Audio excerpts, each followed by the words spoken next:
বলার হিম্মত আমার নেই, কারণ তিনি ছিলেন আমার স্যার, আমি ওনার ছাত্র। সব সন্তুষ্ট পরিবার যারা আছেন তাদেরকে যেন এই শোক কাটিয়ে তৌফিক দান করেন। এবং আমরা যারা এই জানাজা এই প্রতিষ্ঠানে চাকরি করেছেন, আমি তার সাথে 17 বছর সেখানে শিক্ষকতা করেছি। আমার একজন বিশ্বস্ত আস্থাভাজন, আন্তরিক অভিনন্দন জানাচ্ছি। আজকে তার এই জানাজা নামাজে যারা আগামী আখিরাতে ওনাকে উচ্চ মাকাম দান করেন, সেই প্রত্যাশা করে, সেই কামনা করে আমি আমার সংক্ষিপ্ত কথা। আল্লাহ হাফেজ।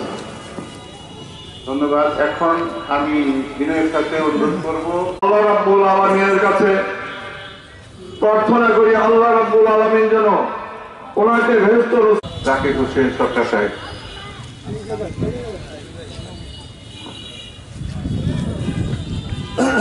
শ্রদ্ধাভাজন আমার প্রিয় স্যার, বাংলাদেশ আওয়ামী লীগের মধুপুর উপজেলা শাখার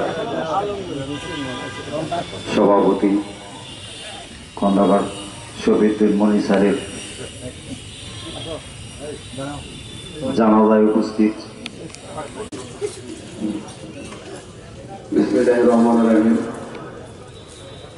পরম খন্দকার শফিউদ্দিন মনি সাহেবের জানাজা নামাজে উপস্থিত আমাদের মধুপুর ধনবাড়ি পঞ্চমবারের মতো নির্বাচিত মহান জাতীয় সংসদের সদস্য সাবেক দুই বিভাগের মুখ্যমন্ত্রী এখানে উপস্থিত ধানবাড়ি মধুপুরের এবং ঢাকায় সম্মানিত উপজেলা চেয়ারম্যান মহোদয়, উপজেলা আওয়ামী লীগের সুযোগ হয়েছে। উনি একজন বিশিষ্ট শিক্ষানুরাগী ব্যক্তি ছিলেন, শিক্ষাবিদ ছিলেন। মেয়র জনাব সিরাজুল ইসলাম আলমগীর, সিরাজুল হক আলমগীর।